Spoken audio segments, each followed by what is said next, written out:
We're working alongside this to get the illegal and unjustified tariffs the Americans have imposed on our nation lifted as soon as possible.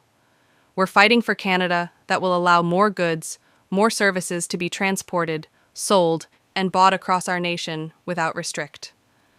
And he said, "Look, Elon and I have had a great relationship. I don't know if we will anymore."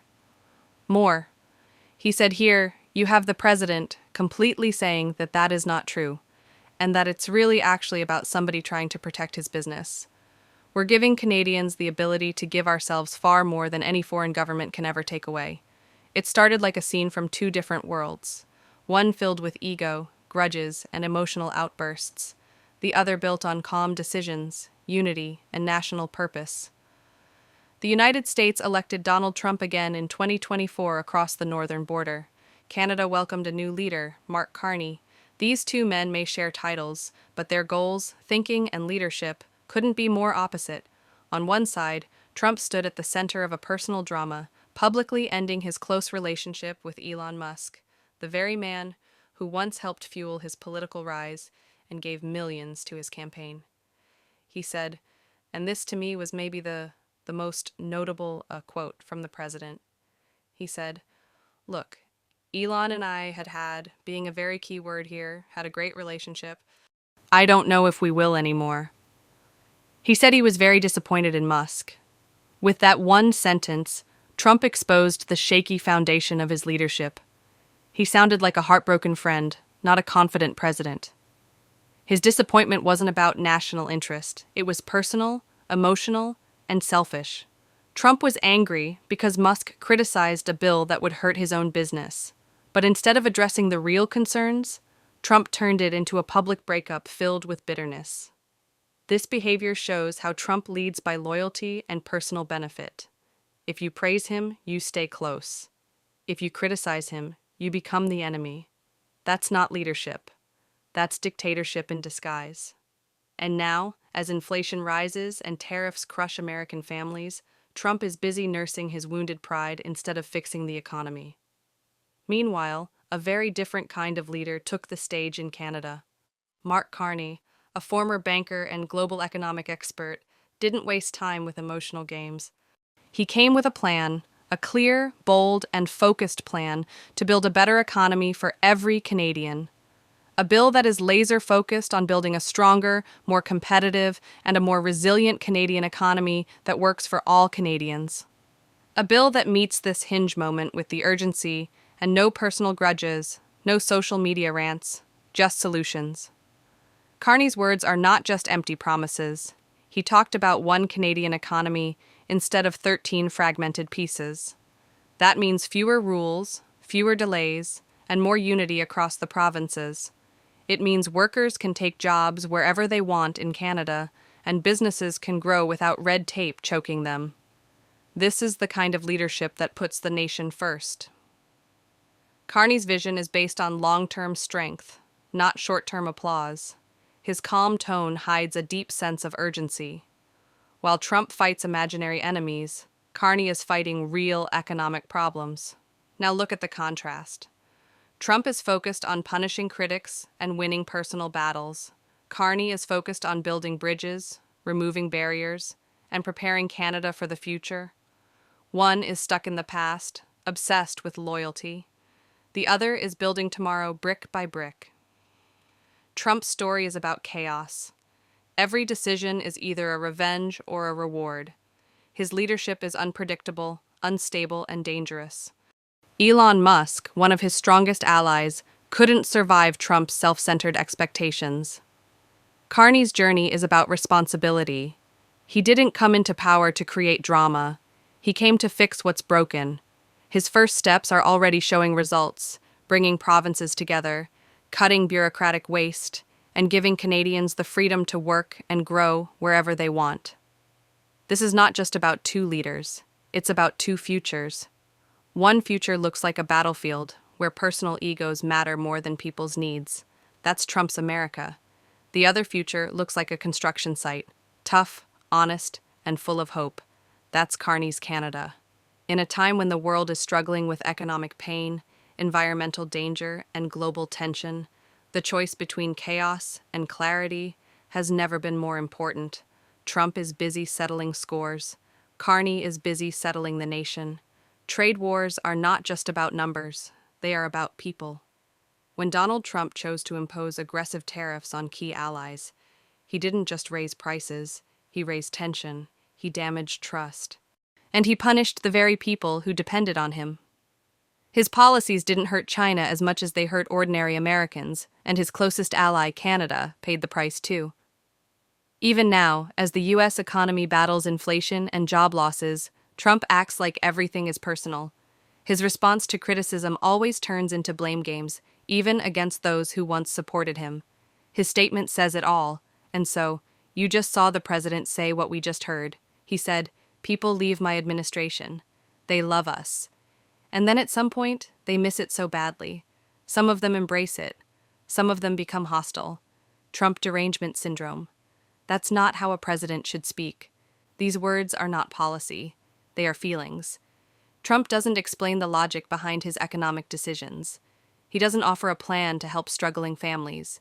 Instead, he talks about loyalty, like it's a private club. If someone disagrees with him, he brands them as hostile. Even former allies like Elon Musk are treated like enemies if they speak up. This attitude is not leadership, it's ego. The tariff war was launched with a loud promise to protect American jobs. But what really happened? Prices of basic goods shot up.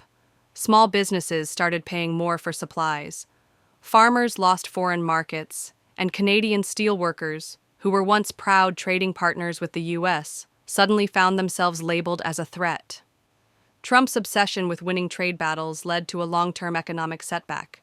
Consumers paid more at the store, trade partners looked elsewhere. Trust was broken. Instead of making America stronger, his tariffs made it isolated. And when inflation began to bite, Trump had no answers, just more excuses and more targets to blame. On the other hand, Mark Carney is doing what real leaders do. He's fixing the damage Trump caused. He understands that good economics starts with good relationships. He's not fighting with allies. He's fighting for Canadians. We're working alongside this to get the illegal and unjustified tariffs that the Americans have imposed on our nation lifted as soon as possible. We're fighting to get the best deal for Canada, and we will take all the time necessary, but no more than that. At the same time, we are building new trade relationships around the world. Those new relationships will make us more resilient, but by building at home, we will truly make Canada strong. These words are clear and calm, but behind them is a fierce commitment to justice. Carney is not trying to win a shouting match. He's trying to repair what Trump broke. The tariffs Trump placed on Canadian exports were not just unfair, they were illegal. They violated long-standing trade agreements and punished a peaceful neighbour. Carney isn't asking for favours, he's demanding fairness. And while Trump talks in circles about loyalty and enemies, Carney is building new trade bridges around the world. He knows that Canada's strength depends on cooperation, not confrontation. Trump's trade war was full of noise, but empty of results. Carney's diplomacy may be quiet, but it's powerful. Canada is now securing deals with countries that trust them. They're moving forward while Trump's America stands still, stuck in a cycle of blame and backlash. This is the difference between a reactive leader and a responsible one. Trump creates problems, then blames others for the fallout. Carney faces problems and works with others to solve them. The impact is real. Canadians are seeing hope. Americans, meanwhile, are still waiting for solutions. Trade is not a game. When you treat allies like enemies, the whole economy suffers. Trump's tariffs didn't make America great again. They made everything more expensive and everyone more frustrated. Now the world is watching. One leader is rebuilding bridges, the other is still burning them. Only months ago, they looked like a power duo. Donald Trump basking in Oval Office applause. Elon Musk grinning beside him like the future maker he is. Money flowed, tweets praised, cameras flashed. Then one bill stuffed with hidden fees, electric vehicle twists, and political pork blew their friendship apart. When reporters asked why he had turned against Trump's prize legislation, Musk did not whisper. He fired back on his own platform, and that was one of the things that Musk responded to on XR Real-Time. He said, "False. This bill was never shown." Well, first he said, "That's not about that." And then he said, "False. This bill was never shown to me even once, and was passed in the dead of night so fast that almost no one in Congress could even read it." That was in response to Trump. Trump's response was hurt feelings. Musk's was raw accusation, and buried in Musk's protest lies a deeper truth. A president who claims to put America first kept even his richest ally in the dark. If the world's wealthiest engineer couldn't see the fine print, what chance did normal citizens have? Trump's style is secrecy wrapped in drama. He sells bills as great, big, beautiful, but he delivers legal labyrinths that even Congress can't finish reading. While the cameras roll, he chases personal glory while the lights dim.